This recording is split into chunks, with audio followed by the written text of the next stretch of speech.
कोई भी नहीं है ना ऑनलाइन? लाइव तो कोई है? अच्छा, कोमल है, तो उसको बोल रखना कि उसमें कोई प्रॉब्लम हो। ठीक है।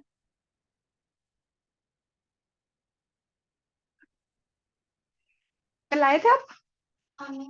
अच्छा, हाँ ठीक है, समझ आ गया था ना, तो वही कंटिन्यूटी में कर रहे हैं, मार्क्स शुरू किया हमने।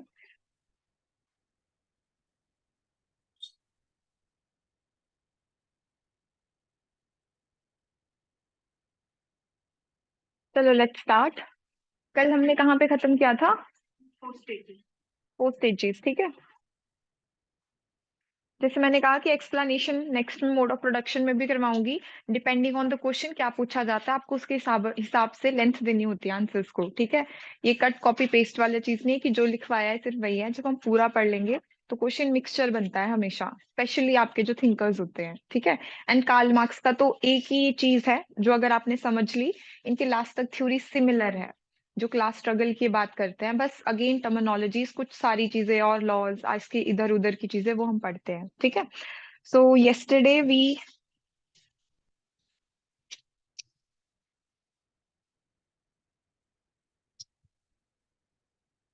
हमने चार स्टेजेस देखी थी। तो मार्क्स हीगल के बारे में कोई डाउट? जो हमने कल पढ़ा था, idealism, dialectic materialism, historical materialism, ठीक है। अब देखो बहुत सारी एक ही, आप डायलेक्टिकल हिस्टोरिकल, मोस्टली आपका जो सिलेबस में मेंशन है वो हिस्टोरिकल ही है।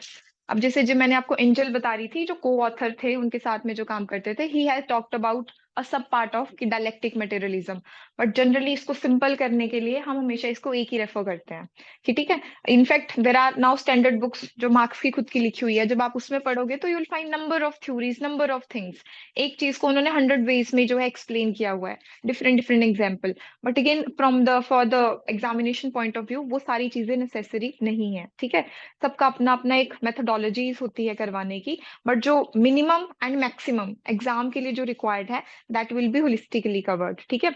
उसके अलावा बाद में, क्योंकि थिंकर्स में अगेन आई विल, जब हम ये कवर कर लेंगे basic, I will tell you to refer a particular book, जिसमें से आप एक्स्ट्रा फिर चीजें समझ के लिख सकते हो, ठीक है। कि अगर हमने यहाँ पे रेट से कुछ चीजें नहीं करी है, सब चीजें नहीं लिखी है, तो जो समझाया भी होगा, क्योंकि आप कहीं पे भी ना, कहीं पे चाहे सुनोगे, कहीं पे भी नोट्स बनाओगे, लेकिन आपको ये लगेगा कि ये वाले जो टॉपिक हिस्टोरिकल आपको एज इट इज नहीं मिलेगा कि शुरू से कैसे और एंड तक कैसे, क्योंकि हर कोई लोग जो इसको कहीं पे आप मोड ऑफ प्रोडक्शन ये कवर करेंगे छह के छह, कोई नहीं करेंगे। इवन कहीं बुक्स में भी कहीं पे कवर्ड है, कहीं पे नहीं है। तो जो एक हम सीक्वेंस में पढ़ रहे हैं, and depending on the question क्या क्वेश्चन आता है, that I will help you कि उसमें क्या क्या लिखना है, ठीक है। तो उस चीज की आपने टेंशन नहीं लेनी है। तो यस्टरडे हमने जो क्रक्स था हमारा हीगल की फिलोसफी से हमने शुरू किया था, दैट वो उनके जो थे जर्मन में एक बहुत बड़े इन्फ्लुएंसर थे उस टाइम, ठीक है, इंटेलेक्चुअल। उनका जो ग्रुप था यंग हेगेलियन, कार्ल मार्क्स उसका एक पार्ट थे जब वो उसका बनते हैं, और उनकी फिलोसफी से बहुत ज्यादा वो बोरो करते हैं अपने आइडियाज, ठीक है, उनके फिलोसफी। और आइडियलिज्म की जगह क्या अडॉप्ट करते हैं वो? materialism. He sees the development of societies in terms of the materialistic changes in the societies, not in terms of ideas. Because Hegel का मानना था कि आइडियाज हैं, जैसे आपके, let's say although ideas are also important, ऐसा तो नहीं है, बट हम जब कहते हैं मार्क्स के पॉइंट ऑफ व्यू से सोचना है, तो मार्क्स के ही पॉइंट ऑफ व्यू से सोचना है। Ideas are also important. Let's say हमने फ्रेंच रिवोल्यूशन में इंटेलेक्चुअल्स पढ़े थे, कि वो थे आपके जिन्होंने बेस आइडियाज फॉर्म करे थे।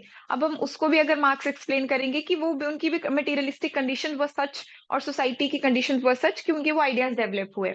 सम विल से अगेन कि आइडियाज बेसिस थे, उसकी वजह से आपके चेंजेस हुए।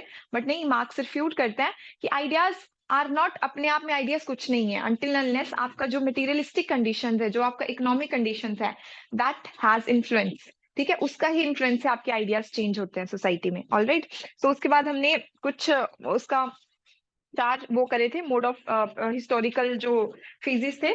उसके बाद एज आई सेड कि इन चारों में क्या था, आपकी टू क्लासेस वर देयर, ठीक है। एक में मास्टर स्लेव्स, पहले आपका प्रिमिटिव कम्युनिज्म है without any classes, then we have master and slaves, then feudal lords and serfs, then haves and have not, bourgeoisie and proletariat. अभी हर क्लास में मार्क्स कहते हैं, उसी को कॉन्टिन्यूटी में रखते हुए, कि जो हिस्टोरिकली सोसाइटी आगे को आपकी मूव हुई है, ये क्लासेस में हमेशा कोई कंसेंसस इंटीग्रेशन के बीच में the society has not moved, till from the earlier time also, जब आपका ह्यूमन बीइंग, जब आपके लेट्स से, जब मैंने कहा कि आपके नए नए आपके जो हंटर गैदरर्स थे, जिसे हम वो हमेशा मार्क्स कहते हैं कि मैन इन आइसोलेशन, आइसोसिएशन में ज्यादा प्रोड्यूस करता है इन आइसोलेशन। अब आपके जो पहले के हंटर गैदरर्स थे वो झुंड में जाते थे ना शिकार करने भी। राजा महाराजा कभी अकेले जाते थे कि किसी का शिकार करना है? It was always in association. कि वर्क वो एक वैसी चीज है, वहां के हम एग्जाम्पल्स लेते हैं, फिर आजकल की सोसाइटी में पढ़ते हैं कि उस जैसे आपकी अब जो है प्रेजेंट में, जो आपकी हिस्टोरिकल पीरियड में जो भी क्लासेस राइज हुई है, उनके टाइम में कैपिटलिज्म था, लेकिन वो कहते हैं उससे पहले भी जो रिवोल्यूशन हुई है, उससे पहले भी जो आपके स्लेव्स हैं, उन्होंने जब हम अगर आप एंशियंट यूरोपियन सोसाइटीज को पढ़ोगे तो स्लेव्स ने एक्चुअल में रिवोल्ट किया था। They stopped working on the field. उन्होंने कहा कि हम उनके इम्प्लीमेंट्स यूज नहीं करेंगे, इनके टूल्स जो मास्टर्स हैं, कि इन्होंने हम पे डोमिनेशन, क्योंकि हमारी जो भी एक्सप्लॉइटेशन है उनको उनकी कॉन्शियसनेस। तो दैट कैन बी जो रिवोल्यूशन हुई, इट इज नॉट, क्योंकि मार्क्स बाद में इसको यूज करते हैं कि revolution sometimes also involves bloody Wars. ठीक है, एक तो आपका कॉन्शियसनेस डेवलप होती है, बट समटाइम्स जो आपकी रिवोल्यूशन होती है दैट ऑल्सो कॉजेज आपका क्या है, उसमें आपका बहुत बड़ी वॉर्स, वायलेंस, ये सारी चीजें भी हो सकती है। रिवोल्यूशन आपकी डिफरेंट टाइप्स की, एक तो रिवोल्यूशन का मतलब लार्ज स्केल जो आपके चेंजेस होते हैं, जो मैंने आपको पहले भी करवाया था। Now these changes are culmination of many factors.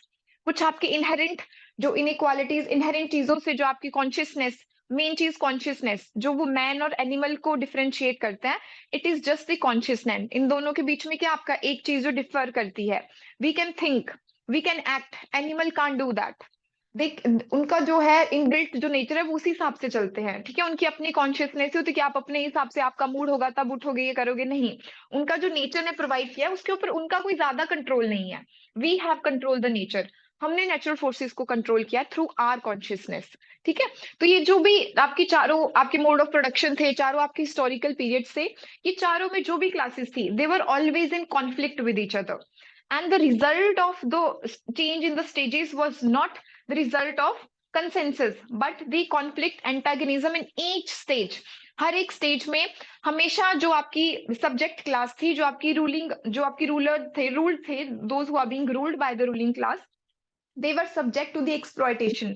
ये मोस्टली जो इनके टर्मिनोलॉजी है कि एक्सप्लॉयटेशन ही हर जगह ही ज्यादा यूज करते हैं, ठीक है। इन टर्म्स ऑफ कि अगर हम किसी और वर्ड्स के साथ कंटेम्प्रेरी वर्ड से इनको कंपेयर करेंगे, but he always use such terminology जो आपको भी एग्जाम में यूज करनी है, ठीक है।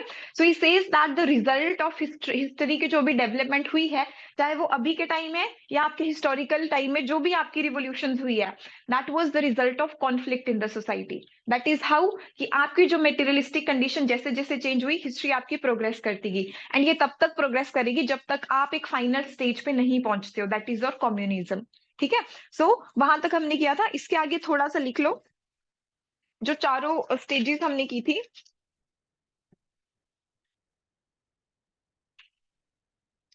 Marks contented that at each stage, ये जो हमने चारों ऊपर स्टेजेस की थी, that at each stage society is divided into that.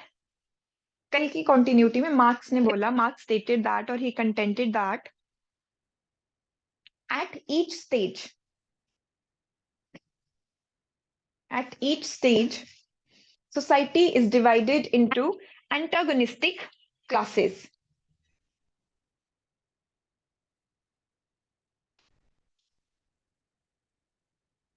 Antagonistic classes, the class which owns the means of production, the class which owns the means of production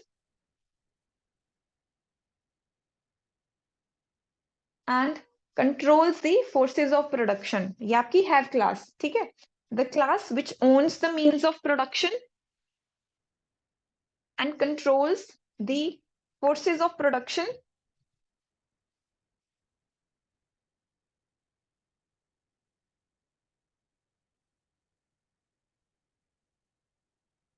controls the forces of production, dominates the rest, dominating the rest, thus perpetuating tension and conflict। Dominating the rest, जो masses है आपके labour class है, thus perpetuating tension and conflict।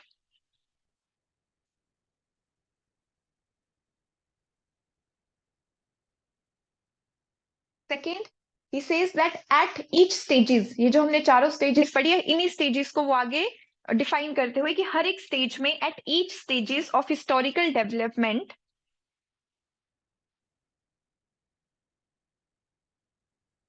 at each stages of historical development, the forms of condition of production, the forms of conditions of production, the forms of conditions of production determine the structure of society.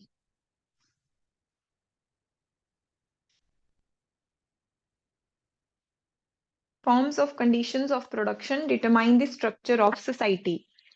Now this forms of condition of production is nothing but आपके जो forces of production है, जो आपका means of production जिसका part है, and the whole mode of production, वही आपका determine करता है society का structure, जो कि हम आगे अभी पढ़ेंगे, infrastructure and superstructure.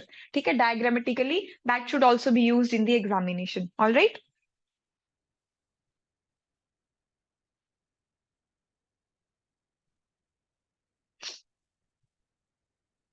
Marx says that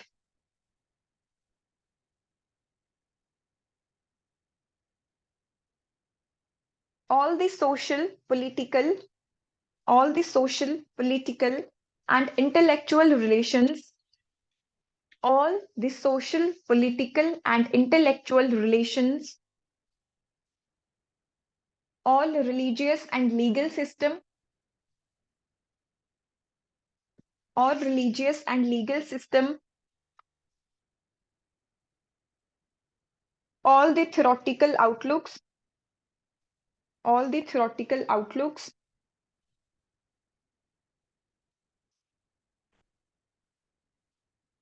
all the theoretical outlooks which emerge in the course of history, which emerge in the course of history are derived from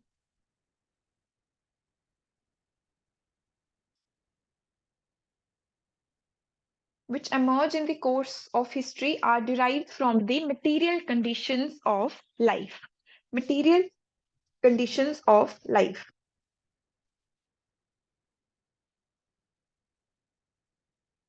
Material conditions of life.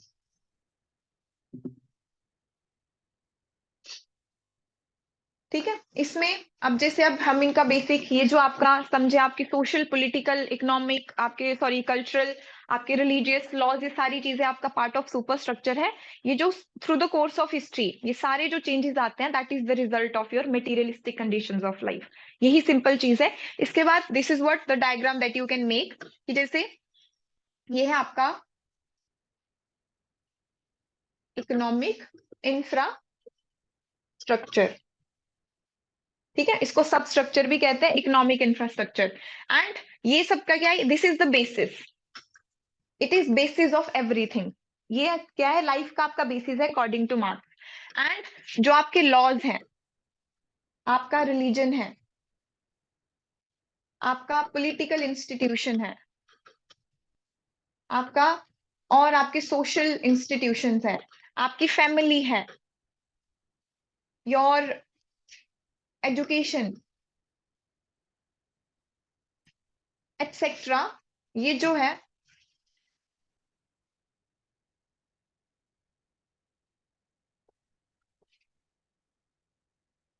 मतलब इसको आप थोड़ा सा, ठीक है, everything that is, यहाँ पे आप लिख सकते हो कार्ल मार्क्स का, it is part of super structure. It is the part of super, जैसे ऐसे मैंने बनाया, इसको आप इसके ऊपर इस तरह से बना सकते हो कि ये आपका बेसिस पे है, जो हमने ये चीजें लिखी है, इसी को आप डायग्राम के थ्रू बता रहे हो कि आपका बेसिस क्या है, economic infrastructure, materialistic condition. And इसी से शेप होती है हर चीजें, इसको भी हम आगे एक्सप्लेन करेंगे. इसी के बेसिस पे इकोनॉमिक इंफ्रास्ट्रक्चर में ही जब हम आगे अभी forces of production, relations of production, वो सारा इसका पार्ट होता है. सिर्फ मार्क्स ये कहता है कि ये जो सारी चीजें हैं, अब आपका एजुकेशन है, आपका, मैं कल भी आपको ये सारी चीजें बता रही थी, आपका लॉज है, किस तरह से आपका इकोनॉमिक कंडीशन पे डिपेंड करता है. इनफैक्ट जो साइंस, वो कहते हैं कि साइंस जो है पार्ट, जैसे हम इसमें मीन्स ऑफ प्रोडक्शन जब पढ़ते हैं, टूल्स टेक्निक्स में आपको बता रही थी, ही ऑल्सो फॉर्म्स द, जो साइंस है that is not part of की सुपरस्ट्रक्चर. ऑल्दो अगेन इसको आपको कैटेगराइज नहीं करना है कंफ्यूजन के लिए, just to make you understand कि जो साइंस है अब साइंस क्या है, देखो साइंस तो न्यूट्रल है, how you use that depends on you. It is not something कि जो है आप, अब साइंस का आप अच्छी चीजों के लिए भी यूज कर सकते हो, बुरी चीजों के लिए। अगर न्यूक्लियर बॉम्ब है लेट्स से, आप उसको किस चीज के लिए, अगर न्यूक्लियर पावर है आप उसका नेगेटिव चीजों के लिए भी यूज कर सकते हो, इलेक्ट्रिसिटी नॉर्मल चीजों के लिए भी यूज कर सकते हो। सो साइंस वो कहता है it is neutral, but again that is the form, आपके पार्ट है इकोनॉमिक स्ट्रक्चर का, but it is being used by all these, आपकी जो फोर्सेज हैं, जो आपका सुपर स्ट्रक्चर है, for their own benefits, and that benefits आपको कौन सी क्लास को अकर करते हैं, that is your bourgeois. So he says those people or those societies who owns this particular thing, they owns everything in the society. And if we want to change, if we want to have revolution in the society, we have to firstly, अगर आपको अपनी life change करनी है, if you want to change the society, अगर आपको revolution लेके आनी है, that means you have to hold this particular thing, only then you can have hold over all other things. ठीक है, तो जो वो वर्कर्स की बात करते हैं कि नेक्स्ट सोशलिज्म में वो डिक्टेटरशिप ऑफ प्रोलिटेरिएट कहते हैं, it was through internal conflict आपका शुरू हो गया था। ठीक है, कि वर्कर्स जब उनकी consciousness was developing and there were number of things, sometimes they revolted, जैसे हमने हिस्ट्री में भी पढ़ा कि डिफरेंट डिफरेंट आपके कहीं पे आपका लीगल वे में आप आगे बढ़ रहे हो, कहीं आप रिवोल्ट करो, ऐसी नंबर ऑफ चीजें। तो वो कहता है कि revolution sometimes this can be silent, but sometimes this can include bloody Wars. ठीक है, extreme violence can be part of this revolution. So revolution किसी भी इसमें हो सकती है depending on the nature of exploitation. वो कहते हैं कि जैसे पहले की सोसाइटीज थी, एंशियंट सोसाइटी, मिडिएवल में फ्यूडल सोसाइटीज, यहाँ पे भी बहुत सारी रिवोल्यूशंस हुई है, बट वो रिवोल्यूशन का नेचर हमेशा वेरी करता था। रिवोल्यूशन कभी स्टैटिक नहीं है, कि वो एक जैसी नहीं होगा कि अगर मैंने ये कहा है, वो कहते हैं फ्यूचर में भी रिवोल्यूशन कुड बी एनीथिंग, वो आपका कुछ भी हो सकता है, बिना वॉर के भी आप जो है लड़ाई जीत सकते हो। There can be number of factors for that, but sometimes revolution can include the violence also. और उसमें वो कहते थे कि जो कैपिटलिज्म एक ऐसा आपका सिस्टम है जो प्रेजेंट उस सोसाइटी में था, कि अगर इसको चेंज करना है, अब जैसे आपकी रशिया में आती है ना रिवोल्यूशन, आपका कैपिटलिस्टिक वहां था, वहां पे भी आपका मार्क्सिस्ट जो लेनिन थे, उनकी मार्क्सिस्ट आइडियोलॉजी थी, जो अक्टूबर रिवोल्यूशन हमने हिस्ट्री में भी देखा, तो वो भी किसका रिजल्ट था, he was highly influenced by the Marxist ideology. कि हमें क्या है, जो वर्किंग क्लास थी, जो हमने कि वो कैसे आपकी कजारिस्ट पार्टी को हटा देती है उससे, that was also a bloody revolution, बहुत सारा वायलेंस था उसमें। ठीक है, तो वो वाली चीज है कि अगर आपको किसी पर्टिकुलर सोसाइटी में, अगर आपको जो प्रोमिनेंट सिस्टम है जो कि एक्सप्लॉयटेटिव है इन नेचर में, अगर आपको वो चेंज करना है, तो आपको क्या करना पड़ेगा, you will have to be part of revolution. But उसके बाद अगर हम देखें, जो मार्क्स तो कहते हैं कि ठीक है कम्युनिज्म आ गया, लेकिन that was also not in the true sense. ठीक है, कि वो ठीक है, आपकी इंडिया में भी कम्युनिस्ट पार्टी जो हम पढ़ते हैं, that was also based on the ideas of Marxist, कि हमें अपनी कंडीशंस, आपकी मटेरियलिस्टिक कंडीशंस पे ज्यादा फोकस करने की, अभी भी जो हम बात करते हैं, और बहुत सारी इंडिया में प्रॉब्लम है, लेट्स से नक्सलवाद की प्रॉब्लम है, वो सारी यहीं से ओरिजिनेट होती है। आपकी ट्राइबल की प्रॉब्लम है, वो सारी भी यहीं से ओरिजिनेट होती है। ऑल्दो ये कल्चर, ये सारी चीजें भी बहुत बड़ा रोल प्ले करते हैं, बट समहाउ अगर हम क्रक्स निकाले, तो इकोनॉमिक जो फैक्टर्स है, they play a major role in each and every individuals life as well as in each and every societies life. ठीक है, how other people see us, अगर हम इकोनॉमिकली वी बिकम डेवलप, अगर हम India या किसी और कंट्री को, डेवलप्ड कंट्री को, तो हम ज्यादातर जो भी आपके इंडेक्सेस आते हो किसके बेसिस पे आते हैं, आपके इकोनॉमिक फैक्टर्स पे, आप नंबर किस पे बोलते हो ना, whether you are rich, whether you are secular, whether you are, बहुत सारी ऐसी चीजें जो क्वालिटेटिव है, उनको कई बार इग्नोर कर दिया जाता है। देयर आर नंबर ऑफ, जैसे आपके कौन सा उन्होंने, I don't remember the index, democracy की कौन सा इंडेक्स है जहां पे इंडिया को बहुत पीछे, वही आई थिंक वही है जिसको वो क्रिटिसाइज करते हैं। There are number of international index जो इंडिया उनको मानता नहीं है, इसमें इंडिया की रैंकिंग बहुत नीचे आती है, बिकॉज वो कहते हैं कि आप अपने पैरामीटर्स आपने बिठाए, उसके बेसिस पे you are saying that we ranked below, but we are on the higher side. ठीक है, वो आपकी सब्जेक्टिविटी वहां पे आती है, बट वो अंडरस्टैंडिंग का मतलब है कि how this economic factors are the most important factors to bring change in the society. जो मार्क्स कहते हैं कि आपकी सोसाइटीज चेंज हुई है, that was the change due to change in the economic condition, in the materialistic conditions. चाहे हम अगर उसको स्पेसिफिक इंडिविजुअल देखें, या बड़ी सोसाइटीज, कंट्रीज, या पूरे वर्ल्ड की बात करें, ठीक है, जब हमने जैसे हम पहले सुपर पावर आपकी रशिया, आपके क्या कहते हैं, पहले यूरोप की थी, ठीक है, जैसे हम यूके एंड ऑल, उसके बाद आपकी USSR and Russia and America बनी। उसके बाद अभी आप कहते हैं कि नहीं, इट इज नॉट कोई आपकी पोलर पावर्स नहीं है, वी आर मल्टीपोलर वर्ल्ड, ठीक है, आपकी number of powers, India is rising. So ये powers it is also seen in number of factors. एक तो इकोनॉमिक उसमें सबसे बड़ा मेजर रोल प्ले करता है, उसके बाद ऑल्सो वी हैव पॉलिटिकल, ये सारी चीजें, ठीक है। बट मार्क्स के पॉइंट ऑफ व्यू से this is the main thing which has led revolutions in the history, and more revolutions are going to come in the future as well, because he was predictive in nature. He used the आपके जो positivist methodologies हैं, जो believe करते थे generalisation में, बड़ी बड़ी theories building में, ठीक है, वो सारी चीजें समझ में है। तो ये आप डायग्राम ऐसे बना सकते हो, जो आपने लिखा है पॉइंट, उसके नीचे just draw this particular diagram and उसके ऊपर आप सुपर स्ट्रक्चर लिख दो, ठीक है।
बना लिया, यही वाला ना।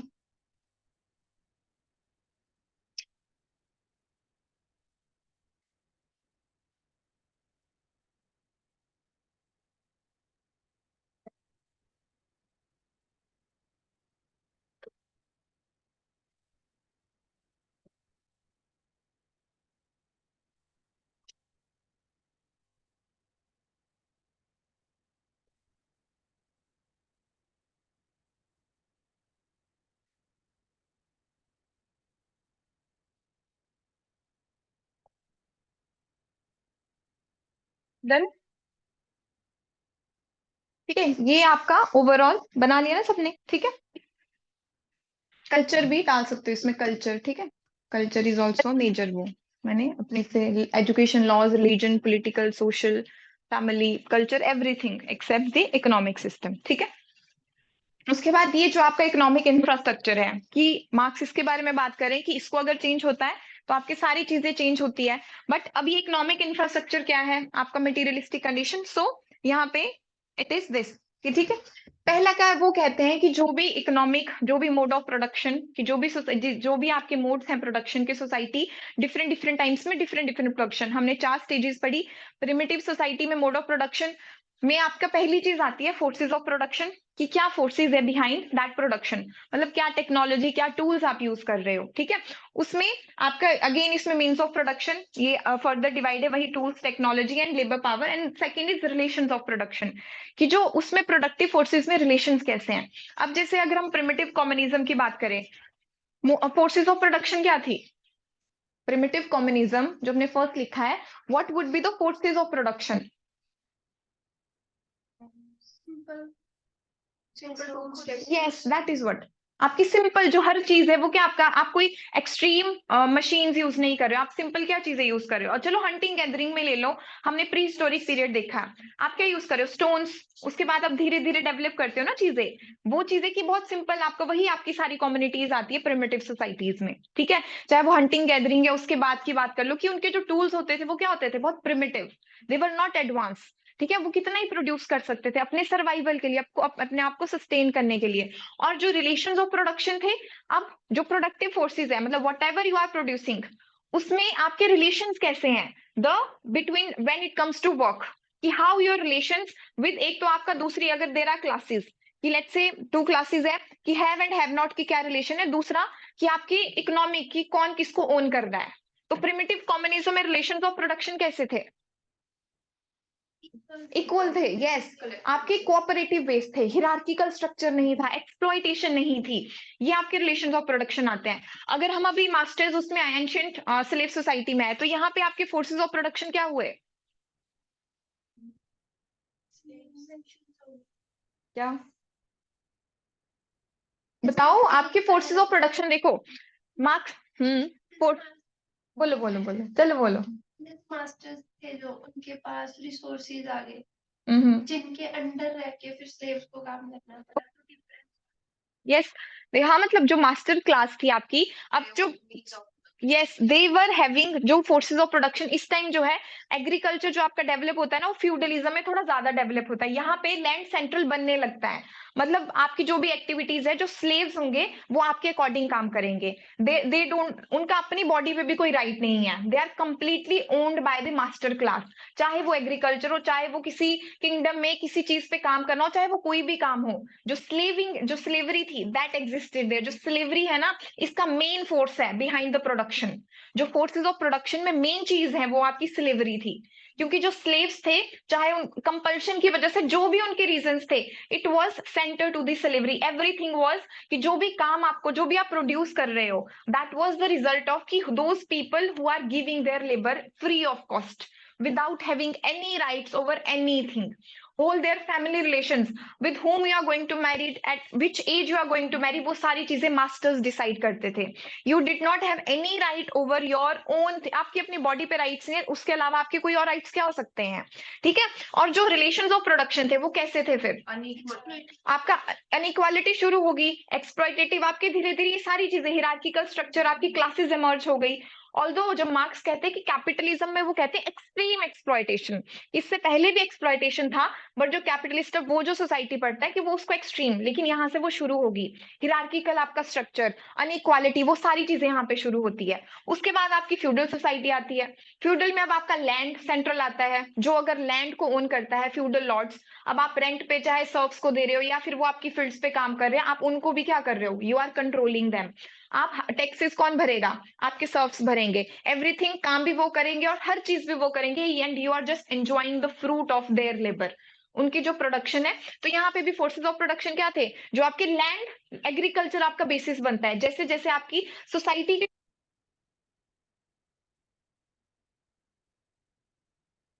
फंडिंग एथिक्स के बेस पे है, जैसे हमने हिस्ट्री में भी देखा कि कैसे हमारी इक्विपमेंट्स थोड़े थोड़े बड़े, हमने नई नई चीजें फाइंड आउट करी और हमारी जो प्रोडक्शन प्रोसेसेस थी वो भी आपकी इंक्रीज हुई। ठीक है, एंड उसी के बेसिस हमारे रिलेशन ऑफ प्रोडक्शन है। और इसमें भी कैसे थे? अब आपकी अगेन जो एक्सप्लॉइटेशन था that also increase, inequality, hierarchical structure, और आपका वही सारी चीजें आती है रिलेशन ऑफ प्रोडक्शन में।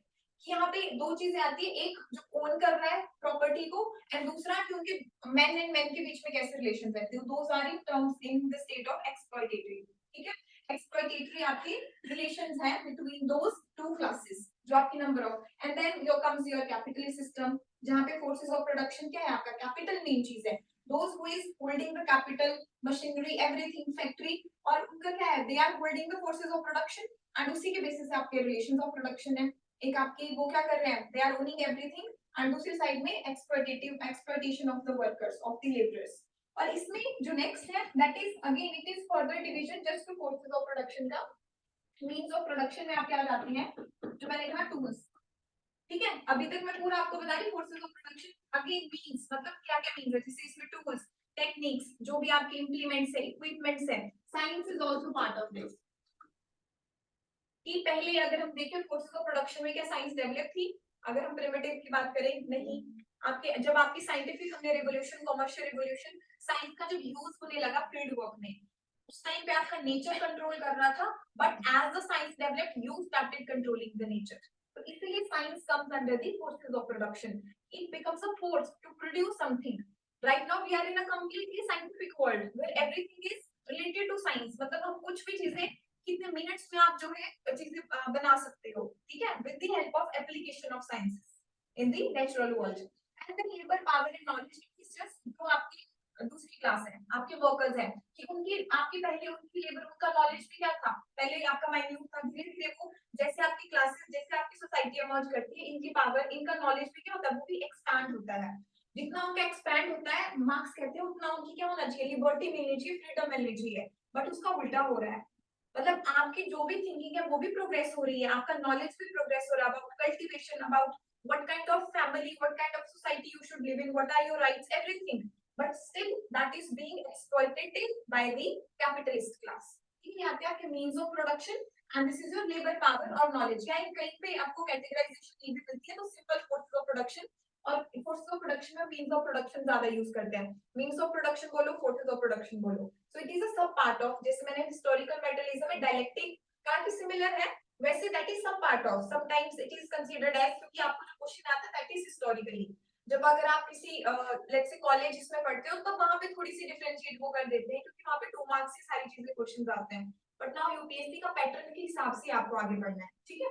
एंड सेकंड का मैं आपके रिलेशंस ऑफ प्रोडक्शन आते हैं, ये भी मैंने आपको समझा दिया, इसमें भी एक आपका कि ओनर बेस्ड रिलेशंस, कौन प्रॉपर्टी कौन कर रहा है, उनकी कॉन्फ्लिक्ट है, एंड सेकंड बिटवीन आपका मैन टू मैन जो आपके रिलेशंस हैं वो किस तरह के हैं, whether they are equal, whether they are unequal, hierarchical है, क्या आपके रिलेशंस आते हैं, तो ये है इकोनॉमिक इंफ्रास्ट्रक्चर आपका जो बेसिस है।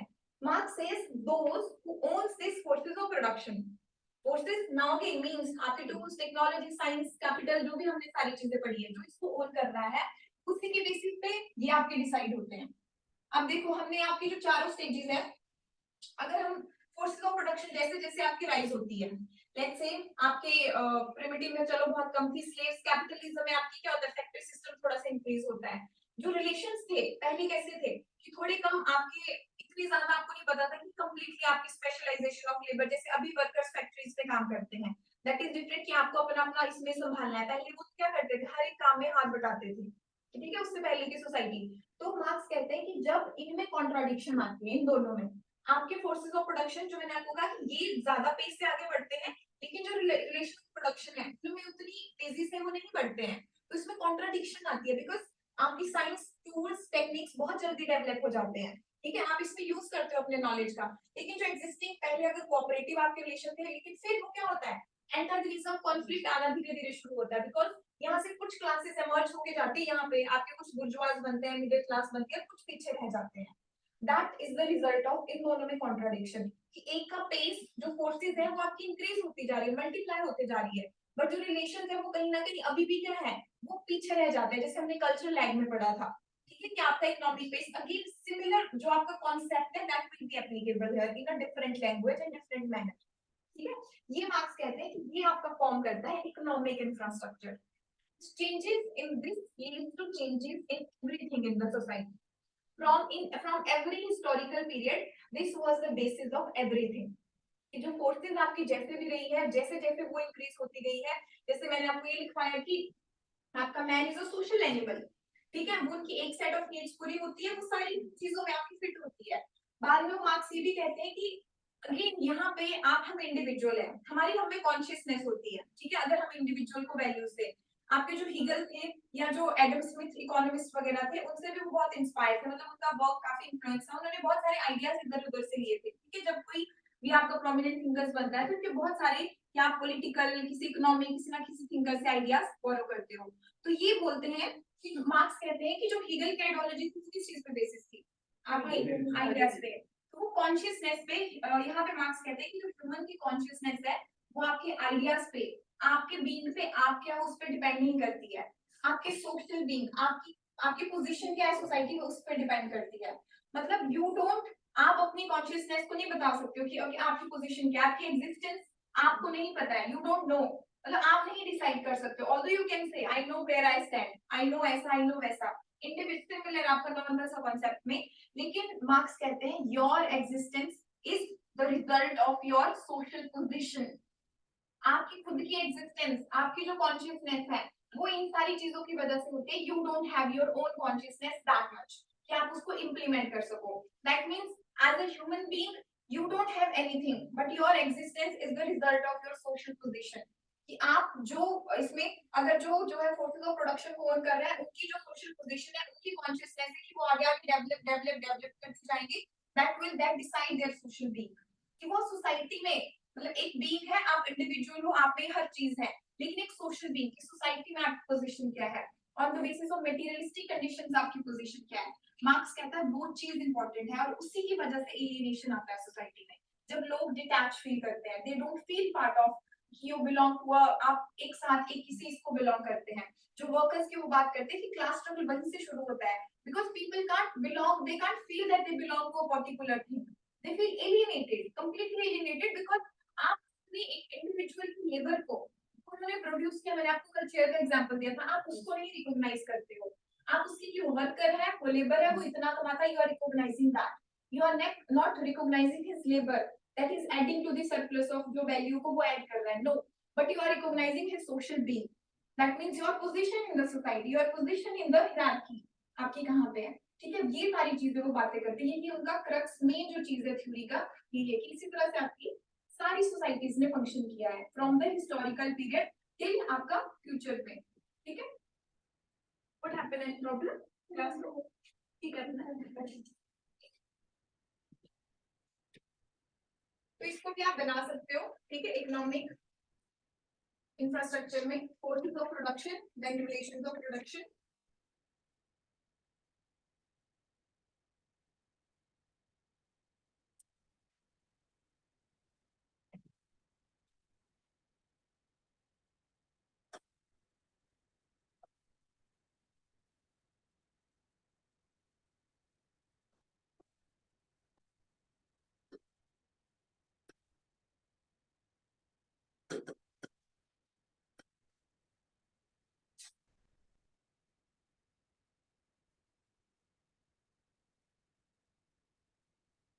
टूल्स, इसमें टेक्निक्स, इंप्लीमेंट्स, इक्विपमेंट्स, साइंस, जो सारी चीजें आपकी इसमें आएंगी।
ठीक है, डन।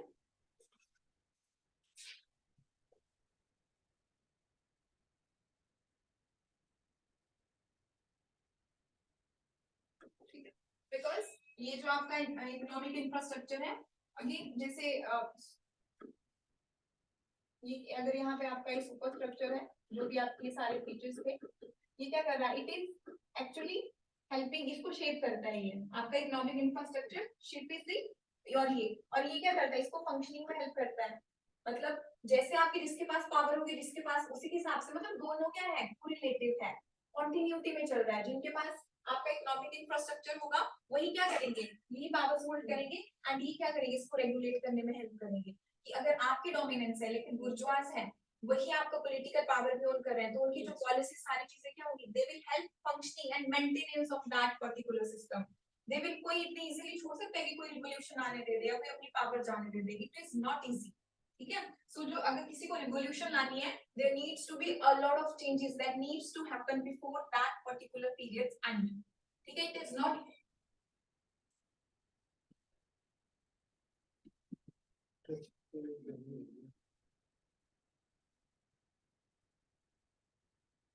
बाहर तो है।